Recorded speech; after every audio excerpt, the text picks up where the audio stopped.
So the next story is Adam. So Adam is a branding slash packaging designer that predominantly focuses on helping people in the food and beverage industry not only build the design assets like the marketing content, the packaging, but also helps them increase their chances of getting into better retail opportunities. So Adam really saw an opportunity to move beyond design and help with the overall problem that would lead people to engage him to start with. This had a fantastic result in regards to what he is now able to charge. So he went from charging anywhere between $2,000 to $5,000 to now his average project value lingers between about $7,000 and $14,000 per project. And within the last 12 months of working in Profitable Designer, Adam has been able to get very close to hitting a six-figure year. So let's go into Adam's story right now. It's nicer when it's kind of just more casual and laid back. So For sure. Adam, thank you for your time again today. So what we're going to do is just quickly get you to introduce who you are and what you do. Yeah, no problem. So my name is Adam Feller. I own Avidity Creative. You can kind of see on the shirt here, but so I do branding and design work, specializing in the packaged food and beverage industry. So we do a lot of helping people get their products into stores and then selling more once they're actually on the shelves. Nice. So take me through, you've been in the program for a little while now. So take me through, if you can remember, like where you were in your design business before you came into Profitable Designer. Yeah. So I started about almost exactly a year ago now. And before I started the program with Patrick, I was kind of not really knowing where my next project was going to come from. I had a lot of word of mouth referrals, but it was not predictable. My projects were generally smaller. My pricing was pretty low compared to, other designers who are doing what I was doing. And my clients were kind of all over the board as far as like what they were needing. And I was not really much of an expert in any of those areas. I was just good at design, and that's what people knew me for. So when they came around, I never knew like what the project was going to be. I didn't really know how to tackle that best to help my clients. I just didn't know. I gave them what they were asking for, and I didn't necessarily give them what they needed. Got it. So I suppose from immediately enrolling, like take me through, what you've experienced and what the journey has looked like in like the last year since being in the program. Yeah. So I guess some of the biggest things that I took away from the program would be I was really good at managing my time, and we were just talking before we started, Patrick, about I've gotten off of that a little bit, but I got much better at managing my time. I was efficient with projects, and then I think probably one of the biggest things I learned, there's two huge things I learned. One was understanding what my clients' needs were, like what their goals were, and then how I fit into making those goals actually happen. So getting them from their starting point to where they need to be, and like how I bridge that gap. And then two, learning what actually appeals, like what message resonates with those potential clients, and like how to actually reach out to them. Because something I never knew how to do before starting the program was how to reach out to clients. I didn't know who I was reaching out to. I didn't know what was the best tactics for it. I didn't know what message to say. And all of those things were solved when I started the program. And it took a lot of work for the first month to really get those first calls to start coming in and to get the clients from it. And I think it was almost exactly a month to the day from starting the program that I got my first project. And that first project was, I think, double price wise on what my typical project was. So that was a huge aha moment, I guess. Like that was a big stepping stone for me to see like, okay, the effort that I'm putting in from this program and what I'm learning and what Patrick has taught me is actually working. And then just being able to take those and keep going with it kind of helped me like scale my projects a bit and get more predictable with clients. Nice. If we were to like compare, let's say December last year, or maybe like, let's say October last year with October this year, and we're looking at you as a business model, like mechanically, what has changed? What are you doing differently, you know, say like last October to this October? What on a day-to-day basis, like how does the business model operate differently? Well, I guess like I said before, I didn't know where my projects were coming from, so I was working on whatever current project I had at the time, and just kind of hoping that there was going to be someone needing my work afterwards for another project. So there was a lot of ups and downs in the actual workload. The prices were all over the board, and then but as far as like how my day to day went, it was basically come in, check emails, respond to whatever fires, put out whatever fires were in those emails from clients, whatever they're asking for, and then just doing whatever design work I could, or like if I had free time, that free time was spent trying to come up with something to put on Instagram, or like change my website, just or like basically questioning myself, like, do I need to rebrand or whatever? Just trying to figure out whatever I needed to change about myself, and had no idea what I was doing or why I was doing it. Now, fast forward a year to October of this year, I have an understanding of who my audience is. I know what, like across the board, generally what they're typically all looking for. What are the steps to get them to? So, like particularly for me, like I said, it's packaged food and beverage companies. So I know that a lot of the people I'm working with are probably just starting out. They just have an idea, or they've worked on a recipe for a product, but they've never gotten a product into stores, so they have no idea what that process is like. So I know now how to actually get them into stores, or like teach them to get themselves into stores, and I know how my business fits into that process for them. So for me, like the example would be designing their initial branding, probably, which is not usually the first selling point, but like designing packaging so that it sells, putting together sales sheets, putting together pitch decks, and then just generally teaching them.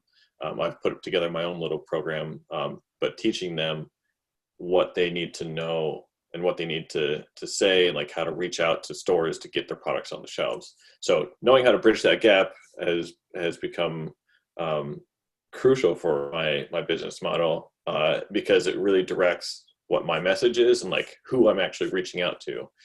So now that's what I guess I would say is the huge difference between year one and year two is understanding all of those things. And my day to day has been directed around those.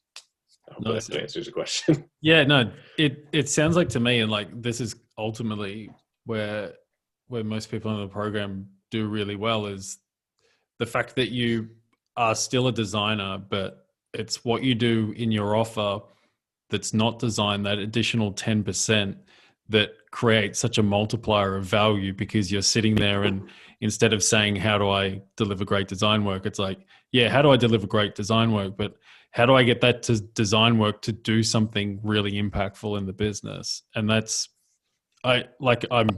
do you feel like that's really what's allowed you to increase your average project For value? sure. Yeah, because like one of the points I think that you've made in the program is that your clients don't really, they don't look at design the same way that you do. Like as a designer, like I very much admire good design work, and I feel like there's a value in just good design work, but our prospective clients don't really understand that, or they don't know, or they just don't appreciate good design. What they're looking for is how to make money. So if we can figure out how to get them to be able to make more money with their own business using our skills, that's I think where we provide, as designers, where we provide the most value. And that was one of the, I think, the biggest things that I like took away from the program, and that's things that I've actually seen start to work. And then I've become more of a, I guess I want to take a step back too and speak about like how I before was not really doing any, I wasn't working with any specific audience, or a specific industry. And once I kind of realized like where I maybe had some more knowledge and like figured out, just basically learned, or chose which direction to go. Now I've become an expert in that area, and I'm teaching people, and I don't even own a food business, but I'm teaching them how to get their products into stores outside of just being a designer. And that's made a huge difference as well. Nice. Um, yeah, it's a really good answer. So, and this kind of leads into the next part, but like, take us through like some of the results that you've seen through implementing the change of thinking and strategy. Like, take us through, like, have your average project values increased? Like, what kind of consistencies and calls do you experience through the outreach? Like, what are the kind of results that you've seen that have changed between this year and last?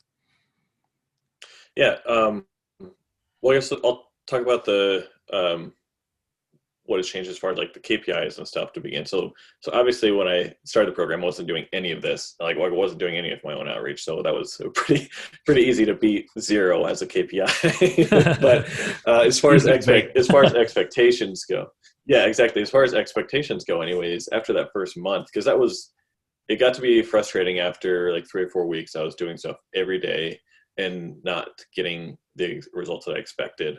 So that first month, I think the project that I ended up getting was I think it was a $4,000 project, and it took roughly 100. Well, I think it took about 10 calls, but to get those 10 calls, I think it took almost. I'm just kind of pulling numbers. I think it was around 200 like messages, which meant reaching out to like just starting in contact with lots of people. So and from someone who had not done any of that before, I kind of expected that like, okay, I'm going to reach out to 10 people today. Probably 5 of them are going to respond to me. 3 or 4 of them are going to book a call. And I'm going to get the project right away. That just didn't work out that way. So the expectations were high to start, but taking a step forward now to like 3 or 4 months after that, now I was getting about, I think, 10 calls booked a month. Yeah, it was around there, about 10 calls booked a month. 2 or 3 of them were turning into projects of various sizes, but then I forget what the numbers were to get to those 10 calls. I think I had maybe message conversations with about maybe about 100 people or so. But whatever it was, I knew what my KPIs were, and that was in like I knew what was working and like what percentage of it was working. So something that you taught was just like you could just dial up those levers that we needed, to get to the certain amount of messages, to get the certain amount of calls, exactly, to get the projects booked. I don't remember exactly what the percentages were off the top of my head now. I'd have to kind of go back and look again. But yeah, no, the project like a really like good point to a lot of people is that the most important part, especially initially, is really, and I'm sure you see this, it's just developing the habit of consistently outreaching. And then once, and I'm sure you felt this, but like once, and most people do, and this is what I feel as well, but the minute that you start to see the relationship between, if I connect with this many people, I get roughly this many conversations going, this many calls and this many sales. And like, do you feel like the minute that you understood those relationships, but that's where the real control comes from. Like from that point, it's very hard to lose control of the business, right? Exactly. Yep. And it's almost like part of your message is we're always changing and we're always improving our sales process and everything that we're doing within our own business. But once we got to a certain point, we're like, okay, now I know that I've gotten this one project off of this amount of calls, this amount of messages, this amount of contacts. Now I knew that like it was not going to get any lower than that. It was only going to go up. So like I did what I could to like keep improving on each of those steps, to get more calls or more messages, more calls, and then more clients from those calls. But I knew that like there's my predictability right there, because now I know each month maybe it's going to be an average of this at least. So it's you just kind of use that as it's a motivator, but it's also just like a reassurance, especially going from where I was before, not knowing like where the next project was going to come from. And when you're a freelance designer, like working for yourself, needing to make your own income, that can be scary at times. So it was a huge reassurance for me to be able to do that. And going back to, you'd asked about project price too. So before I started the program, my average project price was probably around $1,000. I mean, I had gotten some projects that I think my biggest project was maybe like $8,000 or $10,000. But I had a lot of projects that were under $1,000 each, and that's really hard to do that from month to month because you got to have a lot of projects to make whatever you need. And now my average project is about $4,000, and I'm getting, I don't know if I would say frequently, but like not it's not uncommon for me to get a project of 10,000 or more. I've had a handful of $8,000 projects. I've had I think my biggest project to date now is about 18,000. Wow. So, but just considering what I do and the people that I work with, it's hard to get much higher than that. So like those are really good numbers, and they weren't. It's not that I would not see those numbers before. Like I wouldn't see that high of a project, or that I couldn't.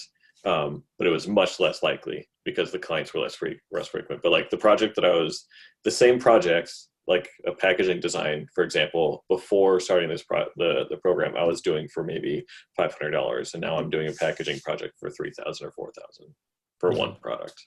And it's fundamentally, you're doing the same stuff, right? It's really just the right person, the right opportunity, but then it's also the knowledge that goes around the context of the environment it goes in, I suppose.